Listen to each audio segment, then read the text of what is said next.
All right. Welcome back. Today I've got something else to show you again. Some of my Kickstarter stuff has finally started to bear fruit. And I'm going to be opening up with that. I got this from my sister and her boyfriend for my birthday last year. And, well, I've wanted an excuse to show it off. Hey, autofocus, kick in. There you go. So, why am I opening up with that? Because I think it's funny and impractical, and why not? I want to show it off. Now, I got more things than just my Kickstarter today. Today. I got it over the course of the week. And, well, here's a slight sneak peek. But we'll go into that stuff later. That's a separate video.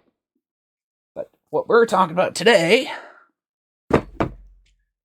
we've got the Sebastian Crowe's Guide to Drakkenheim. Now, I backed the original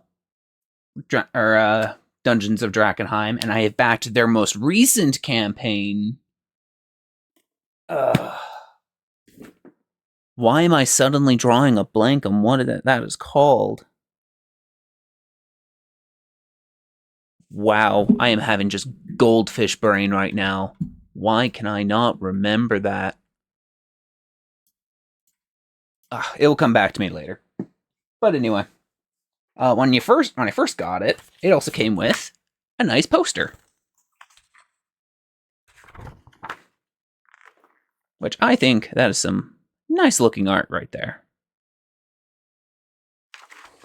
Now, in case you're wondering, who is Sebastian Crowe and what is Drakkenheim?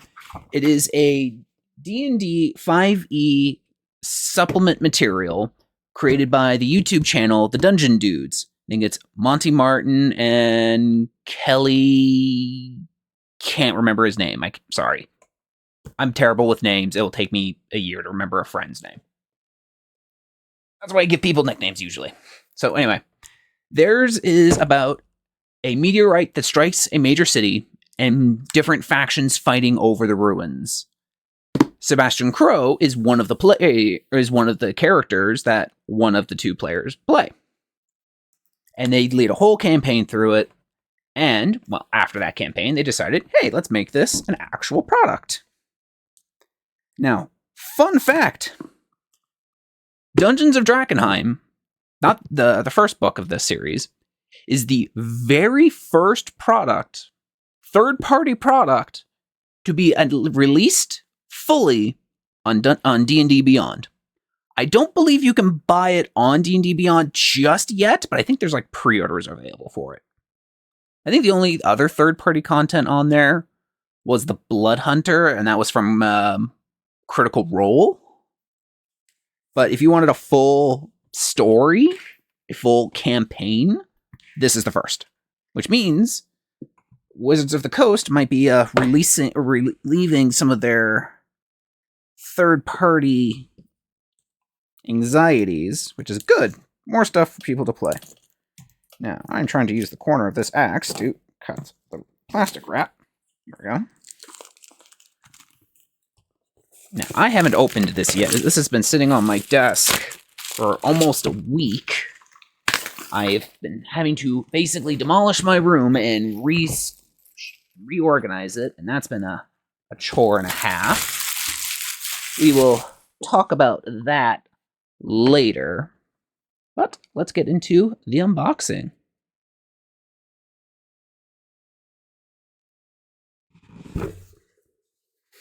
Okay, now, to be honest, I don't really remember what I backed in this. So we're actually going to find out together. So, we've got the Apothecary miniatures. Ooh. I'm sorry, my light is like right there. And the glare is kind of killing it. So, apologies for that. So, Apothecary miniature. In this particular book, they give you a whole new class called the Apothecary, which is kind of like a cleric warlock kind of thing. Like, if you were thinking alchemist, kind of like that. We'll probably go into that when we actually get to the book. Fabric map.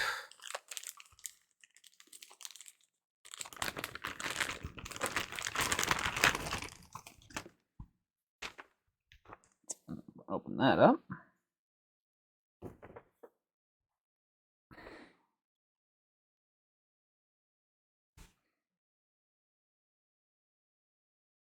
So yeah, so there's a full fabric map of the world.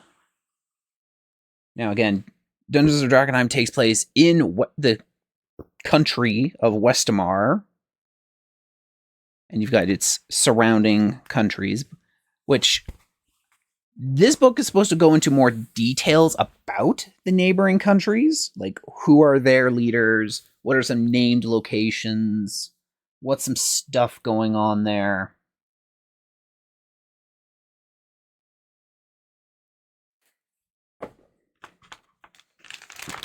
Anyway, so we'll just put that aside.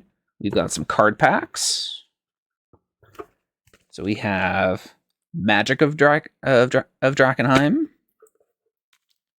Arcane Anomalies, and Random Encounters. So instead of consulting the book and rolling on charts, you can probably just pull out one of these cards and just say, tell a player, hey, draw a card, any card. So let's crack open one of these.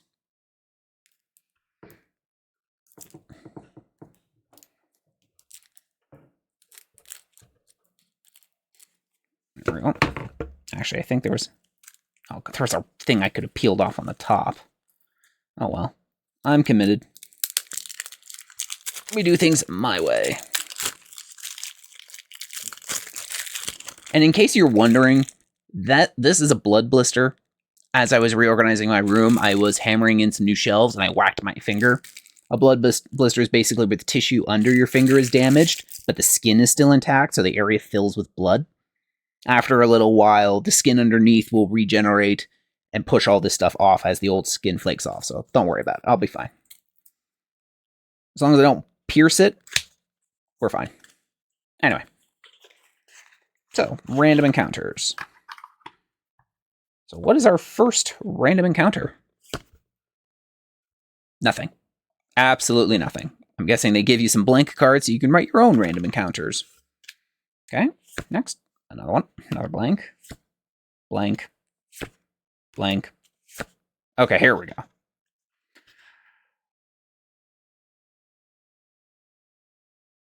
So Caspian liaison, accompanied by 2d4 knights, is recruiting heroes to venture to Drakkenheim with them after their entourage of soldiers was sadly devoured by giant rats.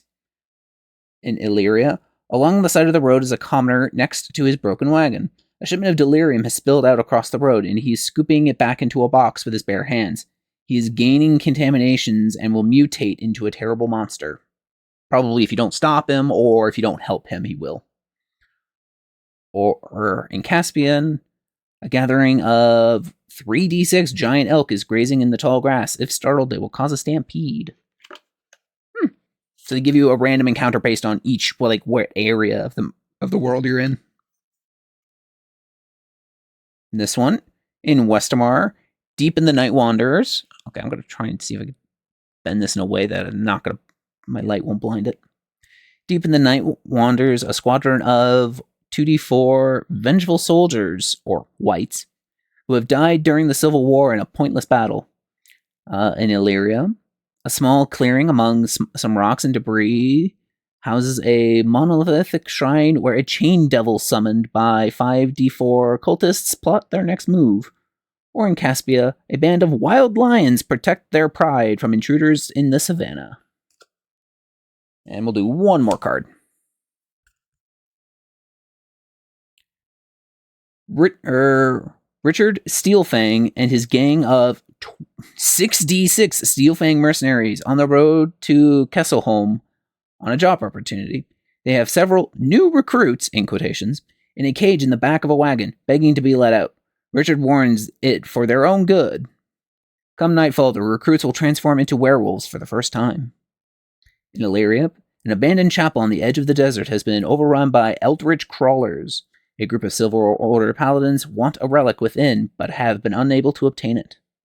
And in Caspia, a flock of 2d6 wyverns from the Caspian Canyon are attacking travelers.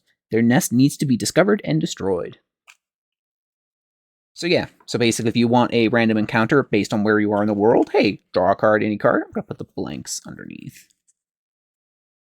And that was basically the random encounters.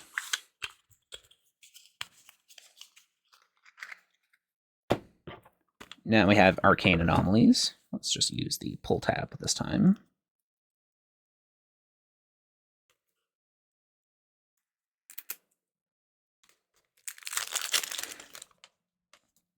Now this is something I think they kind of expanded, because I think last time in the book itself there was only about 20 arcane anomalies. I think they wanted to expand that to 100 and make it like on a D100 table. So let's see. And our first option, blank, blank, blank. Although those ones say greater arcane anomaly. Well, this one just says arcane anomaly. Another blank. Ah, here we go. Greater anomaly. The triggering creature immediately begins melting. Their skin sags and starts dripping off. Their bones turn into jelly and they become nothing more than a puddle on the ground, quickly evaporating into a cloud of octane mist. For the next hour, the creature is under the effects of the gaseous form spell. That kind of reminds me of that scene from RoboCop when the guy gets knocked into the chemicals and he just comes out going, and he's melting. Yeah, that'd be terrifying if you didn't know what was going on. Next, another greater anomaly. A glowing crystal orb appears, hovering above the triggering creature. Anyone within 30 feet of the orb hears an incoherent whispering of several disembodied voices. It follows the triggering creature indefinitely until it is touched. The first creature who touches the orb can communicate with the voices as if by the contact of other planial spell, the orb then disappears. Now, it's kind of weird by that. Now, in the world of Drakkenheim, after the meteorite crashed into the city, it is basically covered by this otherworldly haze, which basically stops all travel kind of going in and out of the city by magical means. You can walk through it, but you can't teleport through it. You cannot communicate through it. It basically kind of acts like a force field. It's supposed to be so that going in and out of the city is a danger. Of course, all the monsters stay in the city, people stay out of the city, and you're trying to plan expeditions into the city. It's a very good series. I am running a D&D campaign with some of my friends. I'll talk about that a little bit more if I haven't in the past already. Anyway, one more card. An area erupts with glowing, unnatural, alien-looking floral and fauna. Strange pulsing trees and octane flowers emerge. Twisting vines with pulsing octane veins. Rich plant life that sparkles and hums softly. And all amongst it is the abundance of a strange glowing fruit.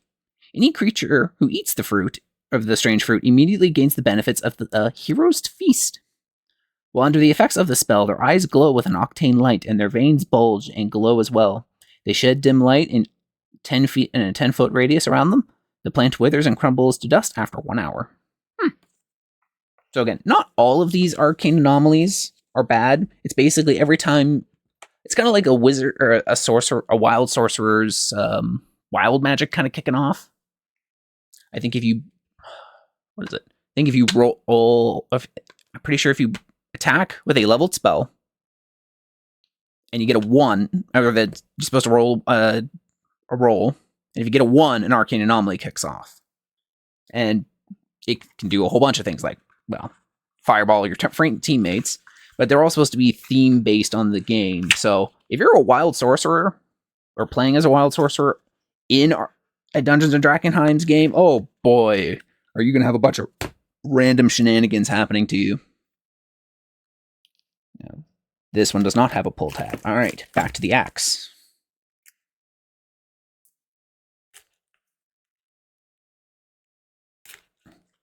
I think I got it. Yeah, there we go.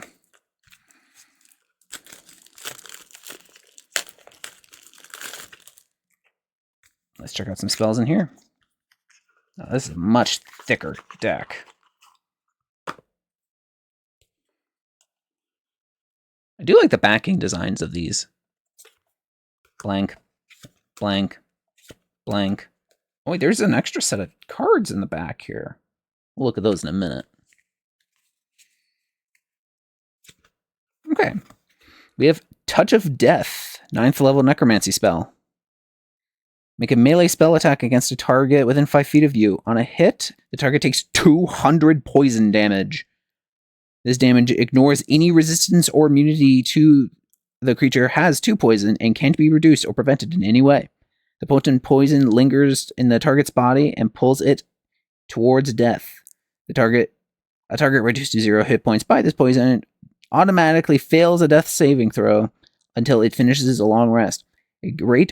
A heal or greater restoration spell cast on the target ends this effect. Pandemic. Okay, so these I think are the new spells that they're introducing, which are very necrotic and poison based. And the apothecary is supposed to have abilities that can make those spells much more effective, since I think poison is the most resisted damage type. Yeah. So they wanted to buff it up in strength.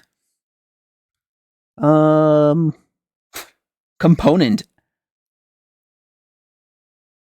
Whew. The fetus? Corpse of a plague rat. You infect one creature you can see within range with a deadly and highly infectious disease, which lasts until it is cured by greater restoration, heal, or wish. Other spells or magical effects which remove disease fail to cure the infection caused by the spell. While infected, the creature must make a Constitution saving throw at the start of each of its turns. On a failed saving throw, it takes 10d8 necrotic damage and becomes incapacitated until the start of its next turn. On a successful save, it will take half damage and is not incapacitated. An infected creature must make a saving throw at the start of each of its turns until it dies or it is cured. A creature who starts its turn within 10 feet of a creature infected by the spell must make a Constitution saving throw. If they fail, the creature contracts the infection.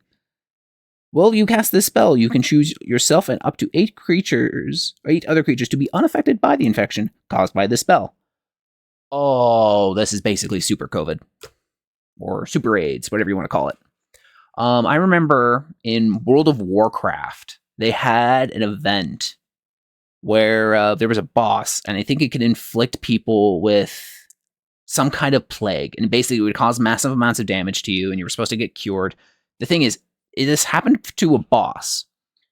So when you got hit by it, you were obviously fighting this boss. And if you died, you'd get kicked out and the boss would be over. Well, some people had found a way to get this infection out of the boss room and into the greater world. I think it was through like a druid familiar or a summon. They got infected, were despawned, teleported to a town, resummoned, or I don't know. And then somehow, because people were near it, it just caused everybody. It basically caused its own massive level infection. I think even scientists studied that event. If you're not familiar, I highly suggest you look it up. It is a fascinating story. All right, one more card. Plague Wind. You summon a roiling wind of flesh-dissolving disease and excruciating blood-boiling fumes that sweep over the area, emanating from you up to a 120-foot cone. Creatures in the area must make a Constitution saving throw. On a failed save, they take 5d8 poison damage, 5d8 necrotic, and half as much on the damage on a success. After taking this damage, any affected creature with 25 hit points or fewer immediately dies, and is reduced to a withered skeleton as their flesh and soft tissue is boiled off like ash. That's terrifying. Terminator 2, Sarah Connor, nuke, skeleton. Reminds me of that. Well, actually, no, there's 2 sets of cards. There's these ones. All right, so what are these cards? Blank, blank, blank. Oh, these are magic items. Secretary General's Quill. This large quilled or feathered quill is made is made from the plucked feather of an angel. While attuned to this quill, you can read and write and speak all languages. You also know if you read or hear a lie, and immediately determine if a document is forged if you hold it in your hands. You have true sight up to 30 feet. You can fold a document written with this quill and then write a name of a creature familiar to you on the page or an envelope. Once you do so, the document and envelope whisked away towards the creature, flying through the air, and slips into a thin crack and can slip through thin cracks to reach them. No matter where the creature is in the world, it reaches them in 1 hour. Talk about instant messaging. Ambassador's Ring. This is a gold 2-fingered ring worn on the second and third finger. This ring is set with a large diamond in the center and has 3 smaller sapphires on either side. This ring has 3 charges. You can use your action to expend 1 charge from the ring to try and make a humanoid creature forget the details of a conversation you've had with it within the past hour, replacing its memories with an alternative explanation you provided, with limited to a short sentence or 2. The explanation must sound plausible, and it immediately fails if you imply that the target made some sort of agreement, choice, or decision. The creature if the creature must succeed a DC 18 intelligence saving throw. On a failed save, it loses its memories of the conversation with you and accepts your explanation regarding what occurred. On a successful saving throw, the target isn't aware that you tried to affect its memories. All expended charges are replenished each day at dawn. That's like the ultimate interrogation kind of tool. Okay, maybe not interrogation, but I want you to tell me something that I probably shouldn't know. Force them to find a way to get them to tell you, and then make them forget that they did so. That could be really good.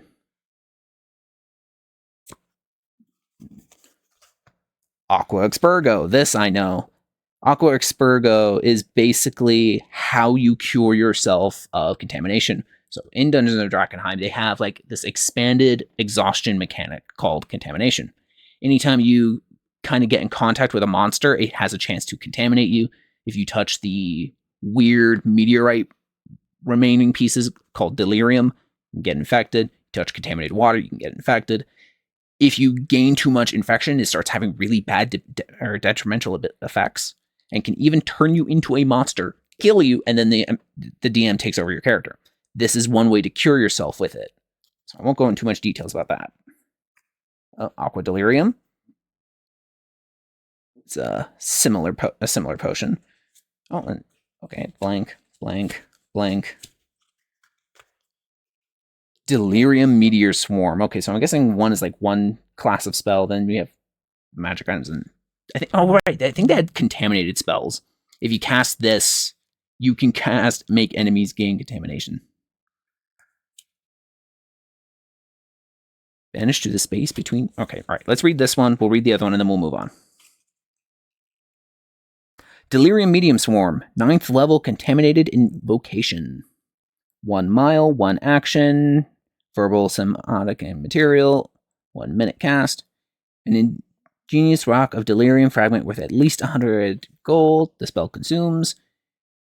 When you cast the spell, you gain a level of contamination. That's the kind of the trade-off with contaminated spells. You yourself will become contaminated, but the spells are incredibly powerful.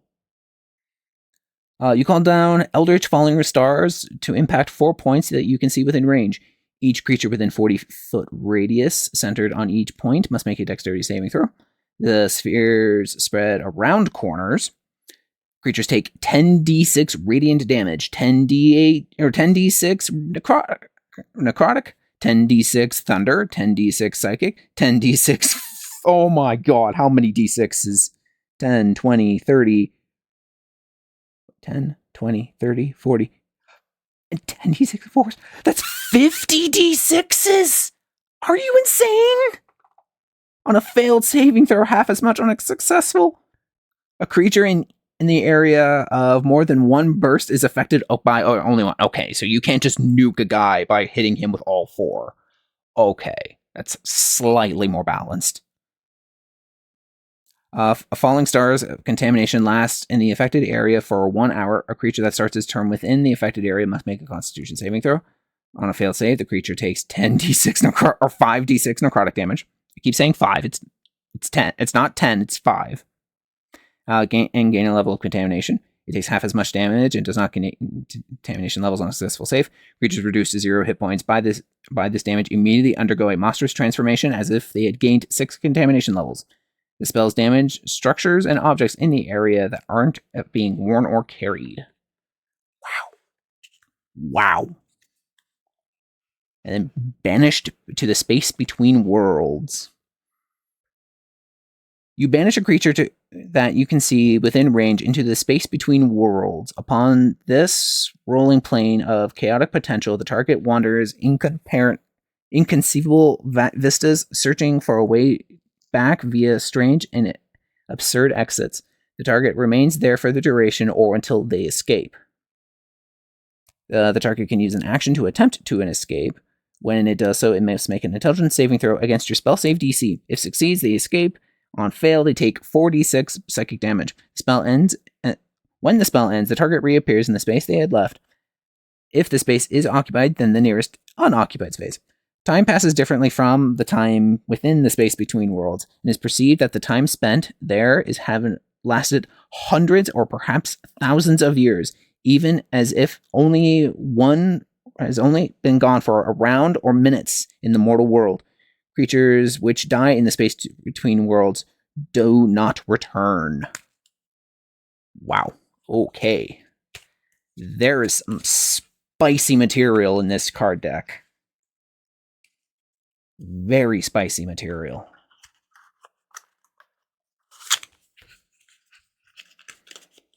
If you are ever running a D&D campaign with your players, be very careful giving your players those spells, because they will destroy your encounters.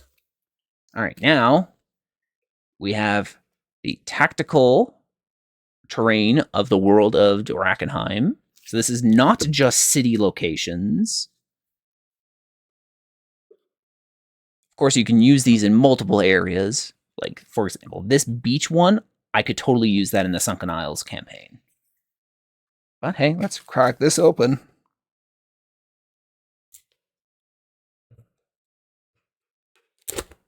I think I got it.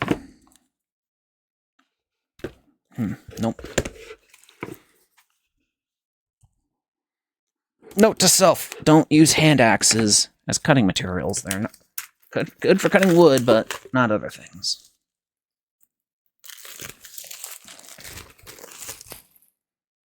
Alright, now this is going to be a little hard to show off some of these maps since they're folded and probably quite large. I'll try to unfold what I can and show off what I can. Okay, so this was the beach map I was just talking about. Ooh, under the ocean. Another one I could totally use in the Sunken Isles game.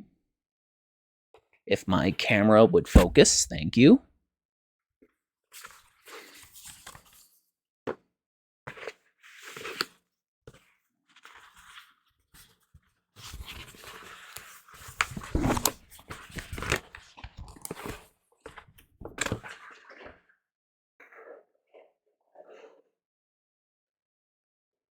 Very nice detail. You can see the food on the dining room table there. The design in the carpets. Very, very nice. I'll pull out one more map and then I'll move on.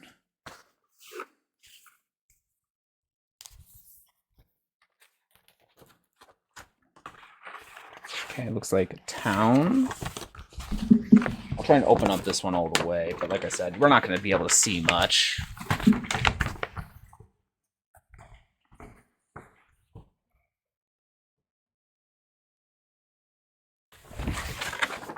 Yeah, that's another beach location on the opposite side there. Yeah. So we're gonna keep those definitely. Also, at time of recording, I've also backed another Kickstarter project. Yes, I have a crippling Kickstarter project.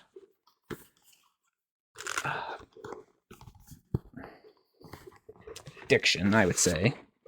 My friends have already told me that I need to stop. I can stop. I'm perfectly capable and willing. I just don't want to.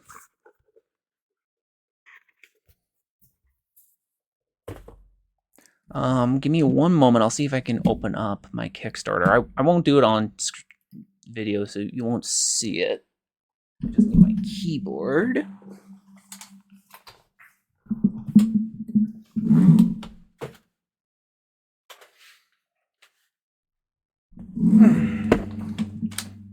Oops. Didn't mean to kick things. Bum, bum, bum. Kickstarter. Yeah, Into the Wild battle map, or battle map books. And the Kickstarter for the Dungeons of Drakkenheim is Monsters of Drakkenheim. How did I forget that? I thought it was called... Ugh, whatever. I'm just having a brain fart. Anyway, back to it. Oh, we have another map pack set. The Cities of Drakkenheim. Or Cities of the World of Drakkenheim. So, well, that one was probably like towns and terrains. This one is the actual cities.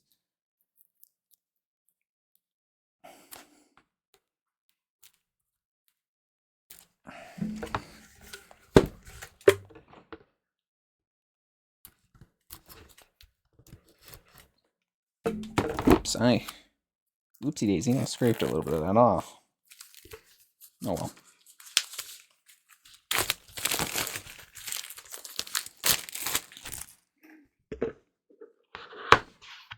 Now let's flip this over first so we can see what we got here. Hey, camera, focus. Thank you. So yeah, so the main kind of context of this book is what's going on in the rest of the worlds in the on all the other continents. And again, it gives you a lot of background information on those guys. So this is, again, you have different detailed maps, named locations.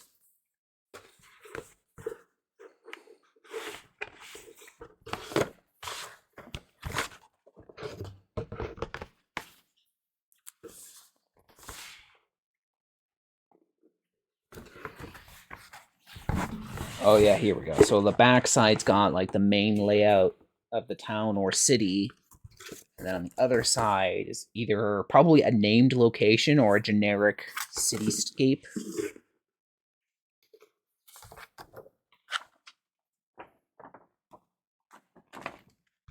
Okay, question. And I'm sure anybody who watches anime probably asks, why is there always a city, a walled city with a river going through the middle? I think that is literally in almost every single isekai anime, and probably a bunch others. I just noticed that. Yeah. Named locations, size, a little lore blurb about it. Yeah. Give me one more map.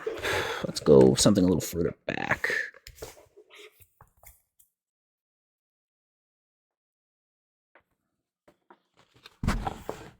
Yeah, so this one's much more of an island, kind of coastal town.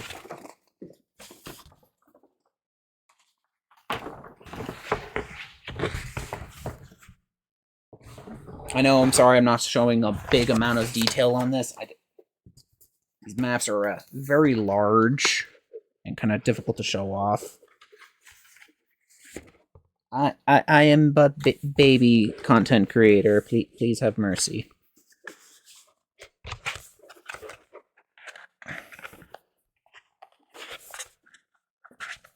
There. Then we have Dungeon Master screen.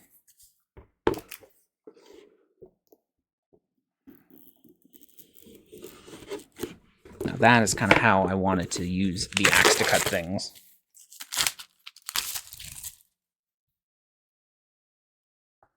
And as we see, we have a player's journal, which I'm assuming is like a player's guide or an actual just like, oh, here's what we did on these days. Yeah.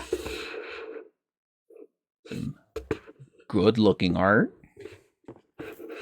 The inside, the old gods, factions, nations, travel times, the Amethyst Academy directors, major religions, ranks. What's on this side? Delirium, contamination, mutations. Yeah, as you develop contamination, you can mutate. Arcane anomalies. Backside of the map. Or this.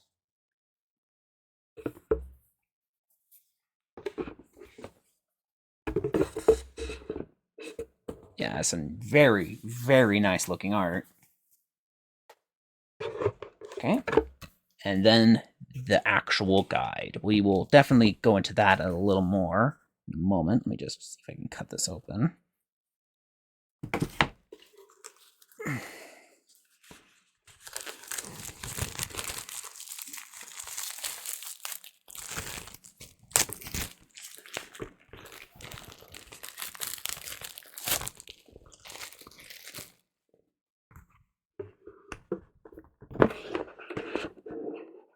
Yeah, I'll turn it around this way. Okay, so character sheets.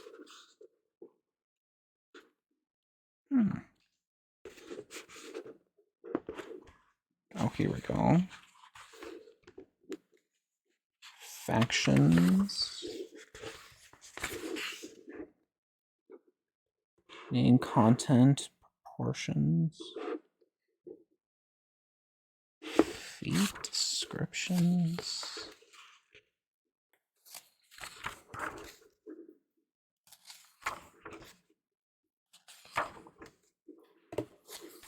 Grids. Okay. So I guess if somebody wants to keep like a record of the different characters and they can write out, hey, here's what happened, and then using this grid or either drawing pictures or drawing up a grid of like, hey, famous battles, he was here, I was there, shot a fireball there. Yeah, I'm guessing that's what this book is about. It's like to kind of keep a journal.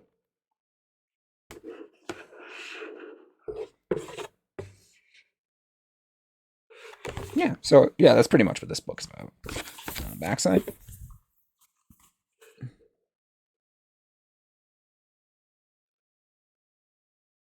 I'll let you read that one. This video is almost 40 minutes long, and we still got to get through the main piece. The actual guide.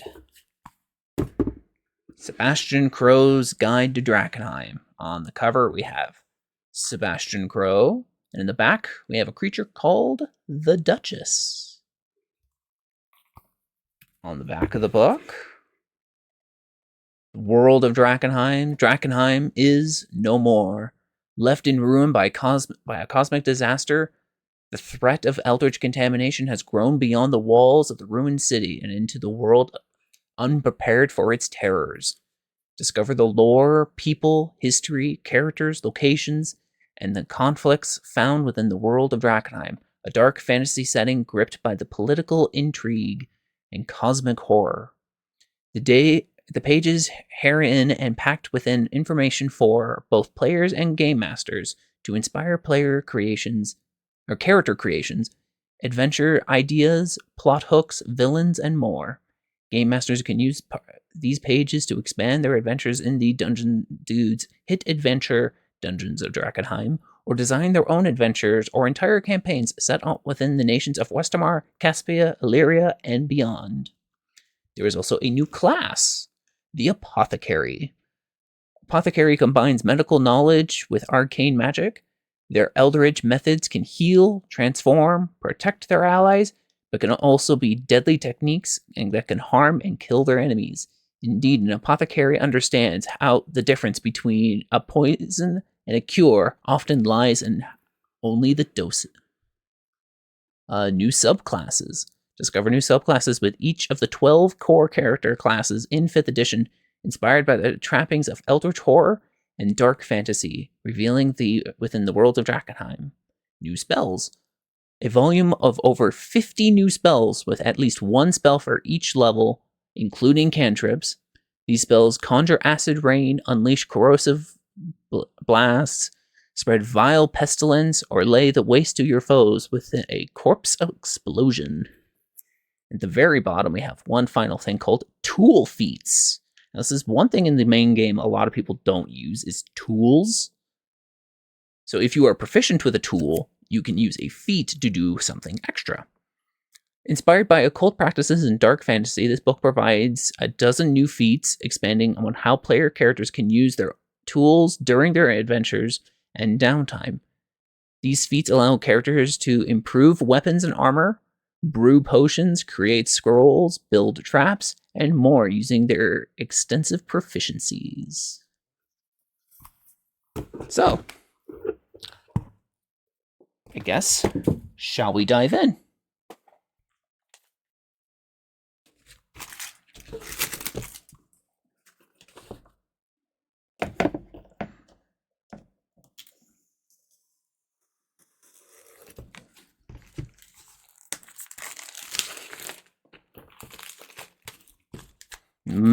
New book smell. Similar to new car, but a little mustier because of the paper. Now, Axe, you have served me well, but I no longer require your assistance.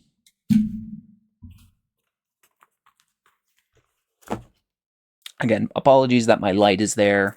We'll just have to kind of make do. So again, we have the world map.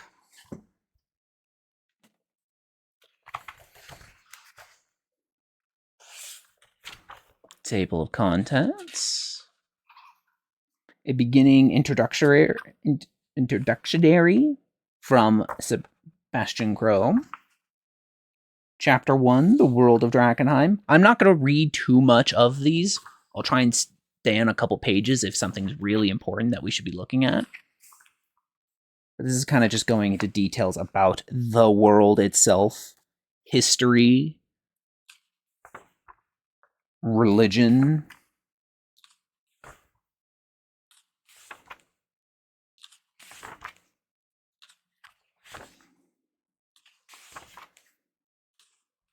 the Amethyst Academy. Basically all school or all magic is kind of controlled, or not controlled, but basically you have to study in a professional college or academy in this case.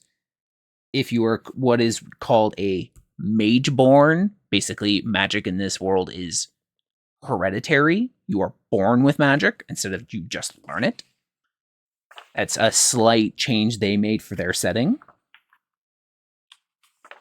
And I think obviously the mages and the paladins and clerics went to war with each other. A big, long story. Planes of existence. The contamination. Okay, so I kind of want to scroll ahead to some of the player subclasses. So sorry if I'm skipping some stuff that you may want to actually see. Illyria, one of the main nations.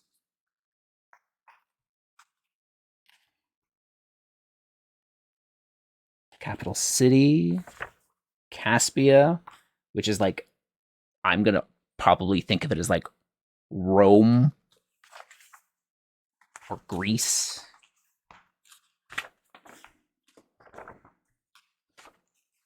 And very nice looking art, lots of detail. I'll definitely be reading this page by page on my own time. But yeah, this is kind of like almost like a dungeon master's guide and a player's guide kind of merged into each other. And a setting. Don't know anything about these guys. Netherwind. People and continents. Ah, here we go. The apothecary subclass. So let's break it down, these abilities a little bit. Level 1, +2 proficiency bonus. We gain apothecary magic and occult practices. We know 3 cantrips at level 1. We have 1 spell slot of first level. Ooh. But at level 2, we gain eccentric theories. We gain an extra spell slot. I think this is supposed to be kind of like a half caster. So similar to how warlocks and paladins work, they have low-level spell slots, but they can do a lot of things with those spell slots. Like paladins have smites, or they have really powerful cantrips that they can just reuse over and over. D8 of health. Proficiencies in light and medium armor, simple weapons, short swords, hand crossbows, tools. Any tool proficiency plus... Sorry, I'm trying to read this upside down. Another of your choice from the following: Poisoner's Kit, Herbalist's Kit, Alchemy Spell, Saving Throw, Intelligence, and Wisdom. You can choose your 2 from skills: Arcane, History, Investigation, Medicine, Nature, Religion. Occult practices, yeah. So this is the part where I said it's very warlock-like. Well, warlocks have invocations. These guys have their occult practices and eccentric theories, and these are what kind of modify your spells. I'm actually going to turn this around so I can actually read some of them. So, for example, we have Bedside Manner. You gain proficiency in insight and persuasion skills. Your proficiency bonus doubles for any ability check that you make when using either of these skills. Nice. Doctor's Note. You can cast the sending spell at will. You must finish a long rest before you can use this theory to contact the same creature again. So you can probably cast it multiple times to different people. Inoculation. You gain resistance to necrotic damage, and your hit point maximum can't be reduced. In addition, you are immune to disease. Nerve Agent. When you deal poison damage with your apothecary spells, you can choose to deal psychic damage instead. Now, it's a level 14, so obviously that's very powerful. Noxious Blood. When a creature hits you with a melee attack within 5 feet of you, it takes poison damage equal to your Constitution modifier plus 1d6.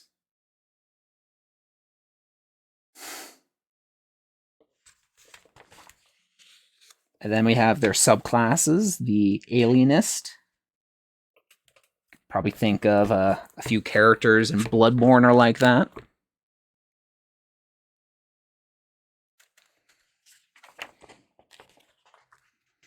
The Exorcist.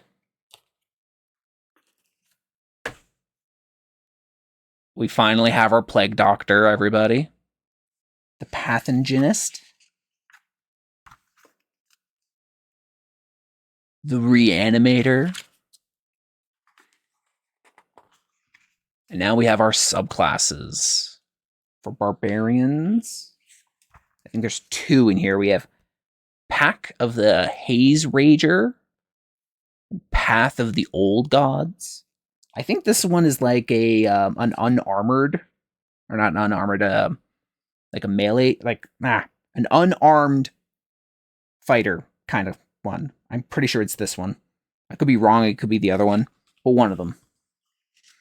Bards, College of the Doomsayers.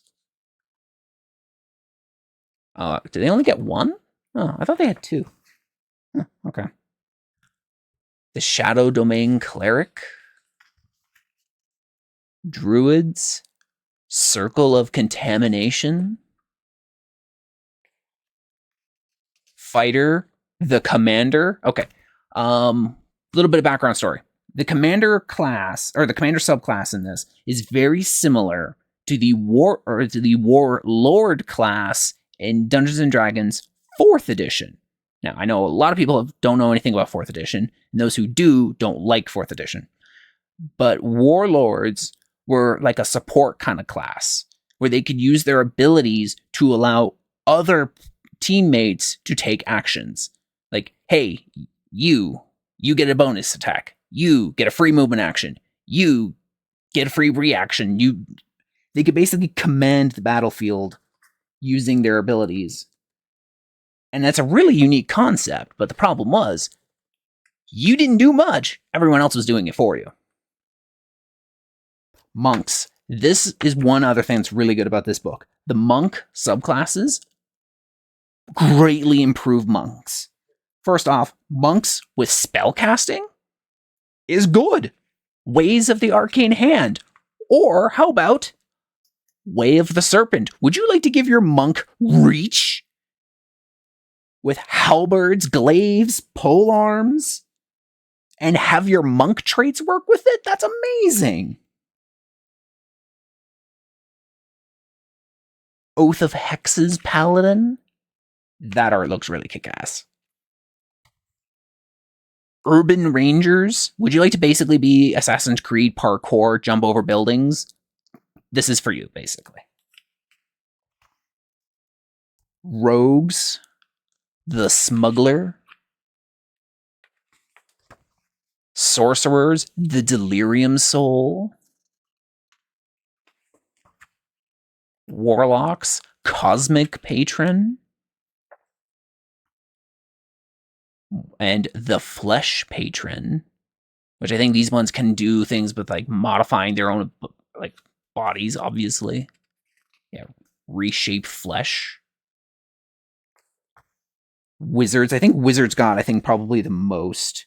Maleficent. And I thought there was one more. Am I dumb?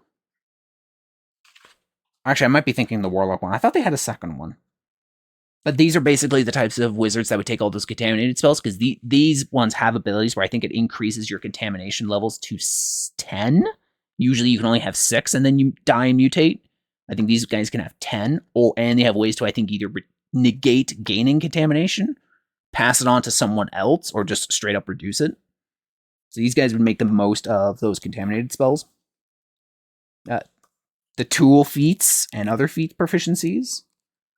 Let's read a couple here. So, for example, I'm trying to think. What is a tool proficiency a lot of people have but never end up using? I know a lot of people always want to use stuff with smith tools, so let's look up expert weaponsmith. Your advanced knowledge of your craft allows you to barter and talk to shops with others in your profession and gain proficiency in charisma checks when making and speaking with weaponsmiths. Additionally, you can identify the make, origin, and traits of any melee weapon that you can spend at least a minute to examine. Whenever you take a long rest, you are able to improve one non-magical melee weapon for you or an ally. You must spend 1 hour to do so and have access to your tools and at least 100 gold worth of metal and other materials. The improvements you grant are equal to 1/2 of your proficiency bonus, rounding down. For example, at level 5, with a proficiency bonus of 3, you'll be able to make a +1 weapon with a improvement that lasts until you use this feature again. Wait, equal to your proficiency bonus. Okay, at level 5, you have a proficiency bonus of level 3. You round down when you cut in half. So, yeah, 1. I don't know. Sure, it's a +1. That's something that could probably snowball pretty well later, but early. A +1 is a +1, but still. Demolitions expert. Once per day after finishing a long rest, you can spend 1 hour working with your chosen tools and create a special concoction or infusion with materials harvested found in the field. You must have access to your tools at this time. As you gain levels, you learn how to create more powerful items, such as the tables below. These creations become inert after 24 hours. See the core rule informations for the items below. Alchemist fire, bomb, and grenades? Say no more. Trap maker, potions expert, potion seller. I require your strongest potions. And the magic of delirium.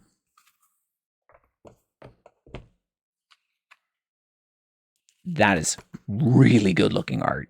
Kudos to their artists. Yeah, so each class, this tells you what classes kind of get these extra spells and at what levels they can get them.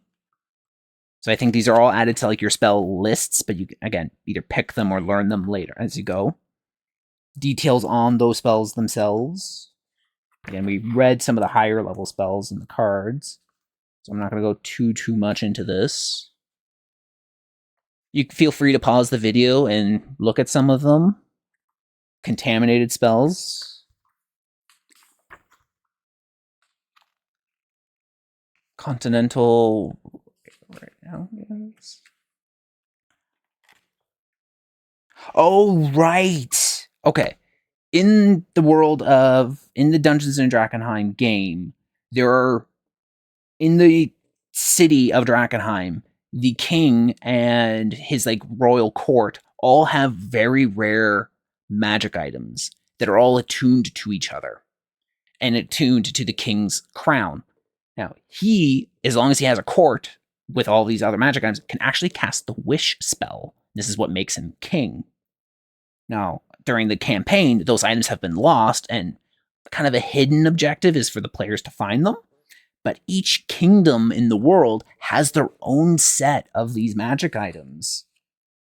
And again, these are incredibly powerful. They may not sound too good on their own. Oh, and monsters. We'll get to that in a second.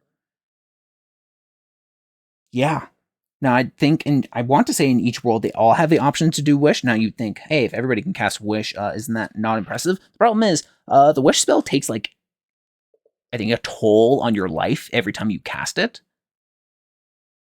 And it does not regenerate right away. Like, it takes, I think, 10 years before you can cast that spell again. So the few times you cast it, you better hope you cast it on something worth it. Monsters.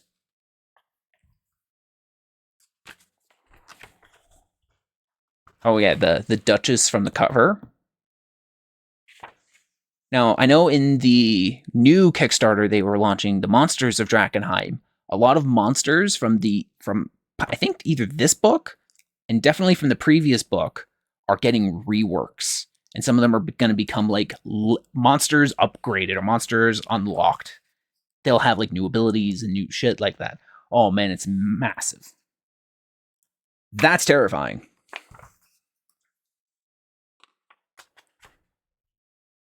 Non-player characters.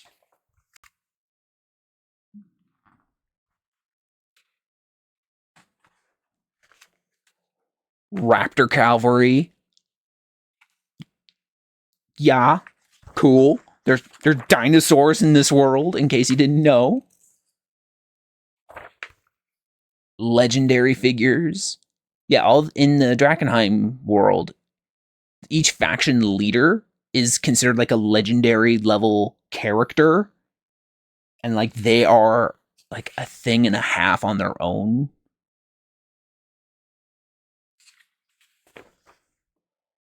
This person, like if for some reason my players get, like I do ever decide to expand my game, this person I think is going to be my final boss. I don't know, man.